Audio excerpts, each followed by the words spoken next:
उपचुनाव की तैयारियों के लिए सांवेर में कांग्रेस पार्टी का कार्यालय खुल गया है और कांग्रेस ने अपने कार्यालय को कांग्रेस की खुशहाली नाम दिया है।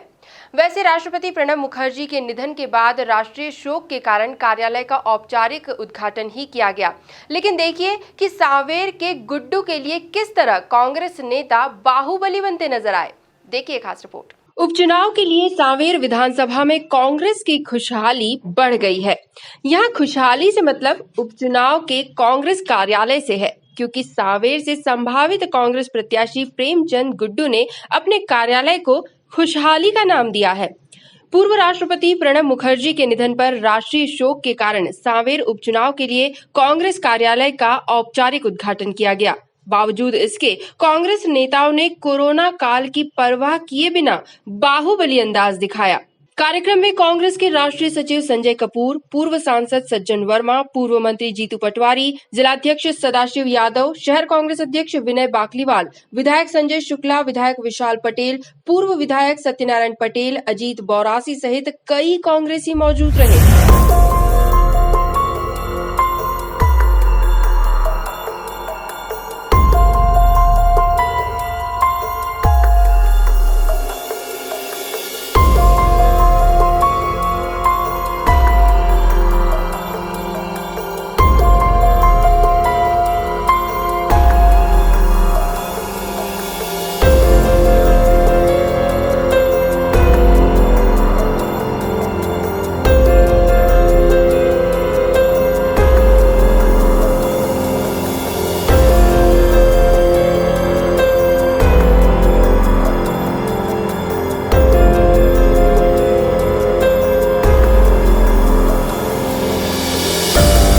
मौके पर दिवंगत प्रणब मुखर्जी के चित्र पर माल्यार्पण कर उन्हें श्रद्धांजलि दी गई और नेताओं ने बीजेपी के खिलाफ खूब भड़ास निकाली।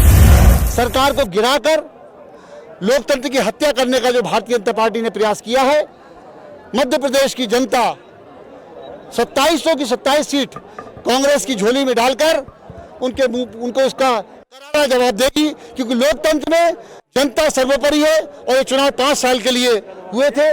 बीच में उन्होंने जबरदस्ती सरकार को गिरा के चुनाव कराने का काम किया है। दरवाजे खोल के उद्घाटन करके कोई लाल जीता ही नहीं, क्योंकि आज इस देश के वो महान व्यक्ति प्रणब दा, जिसने आर्थिक झंझावत पूरे विश्व में आया था। उस समय भारत के वित्त मंत्री थे। उस समय भारत एकमात्र देश था जिसकी जीडीपी दर ऊपर थी। भारत अर्थव्यवस्था में मजबूत था। अमेरिका जैसे राष्ट्र ध्वस्त हो गए थे। मैंने अपनी श्रद्धांजलि सभा में कहा कि इस देश में 2 ही आदमी व्यक्ति ऐसे हुए हैं राजनीति के अंदर, जो दलों की राजनीति से, पार्टी की राजनीति से ऊपर उठ के बात करते थे। उनमें एक थे स्वर्गीय अटल बिहारी वाजपेयी, दूसरे प्रणब दादा। ये 2 व्यक्ति हमेशा वंदनीय और हम राजनीति में काम करने वालों के लिए पूजनीय रहेंगे। कहना आज बहुत कुछ था, आज राजनीतिक भाषण देना था, पर अश्रुपूरी श्रद्धांजलि हम अर्पित कर पाए। 1 सप्ताह बाद फिर आएंगे। फिर ये जो तुलसी सिलावट जो है ना, कमलनाथ जी ने इसको काम सौंपा था, मिलावट के खिलाफ युद्ध करो। अब सिलावट में मिलावट हो गई तो किस तरह का चरित्र का व्यक्ति होगा। लेकिन सांवेर की जनता गद्दारों को कभी माफ नहीं करती। तुलसी सिलावट अब यहाँ से कभी जीवन में विधायक नहीं बन पाएगा। इसलिए नहीं बन पाएगा, सांवेर की जनता का कहना है बिकाऊ नहीं टिकाऊ चाहिए। एक बार फिर कमलनाथ जी की कांग्रेस पार्टी सांवेर की पूरी इकाई ने आज उनको श्रद्धा सुमन अर्पित किए हैं। कोई राजनीतिक बात, राजनीतिक भाषा, राजनीतिक भाव आज नहीं थे। ये मूल भावना थी कि ऐसा महापुरुष जो कम जन्म लेते हैं उनके चरणों में श्रद्धा सुमन अर्पित हो। पर ये जरूर है कि सांवेर के यही कार्यकर्ता जो आज जन सैलाब आया था, ये एक सवाल करते हैं कि मेरी मेहनत को, मेरे वोट को, मेरे भाव को क्यों बेचा। ये आज सवाल करते हैं कि मेरा वोट, सांवेर की जनता का वोट बेचने से पहले क्या तुलसीराम सिलावट ने पूछा था कि मैं ये वोट बेच रहा हूँ? ये सवाल सबके मन में गया है। मैं मानता हूँ ये चुनाव जो आने वाला है ये कांग्रेस बीजेपी का चुनाव ही नहीं है। ये चुनाव न मेरा है न तेरा है, ये चुनाव है लोकतंत्र को जिंदा रखने का, आगे जनप्रतिनिधि बिके नहीं इसके सम्मान का। ये चुनाव है किसानों को 40,000 रुपया हेक्टेयर सोयाबीन का मुआवजा सरकार दे। ये कहीं ना कहीं दर्शाता है कि यहाँ के जो नेता हुआ करते थे, जो 15 से 20 साल में यहाँ की जो जनता देखती आई थी, उन नेताओं को कहीं ना कहीं मन में ठान लिया है।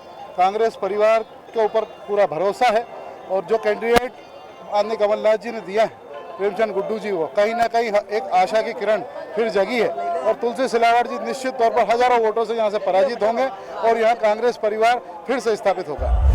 ये कार्यालय का जो ओपनिंग की तैयारी थी, लेकिन दुर्भाग्य है कि हमारे बीच ऐसे नेता जो हमारे देश के राष्ट्रपति रहे और इंदिरा गांधी जी के समय से, उनकी सरकार के समय से मनमोहन सिंह जी की सरकार तक केंद्रीय मंत्री रहे प्रणब मुखर्जी, उनको श्रद्धांजलि सभा के रूप में आज कहीं हमारे सांवेर के जो कार्यकर्ता है उनको हमने मना किया कि ढोल धमाके से नहीं आना है, एक और बहुत ज़्यादा भीड़ नहीं लाना है, हमको सोशल डिस्टेंस का पालन करना है, इसलिए आप ज़्यादा लेके नहीं आए। लेकिन जो युवाओं में जोश है, जो कार्यकर्ताओं में जोश है, जिसने गद्दारी की है उनको सबक सिखाने का दौर है, उस दौर को आगे बढ़ चढ़कर जो जनसैलाब आया है, ये आपको देखने में मिला है कि इससे आधे लोग नहीं आए हैं।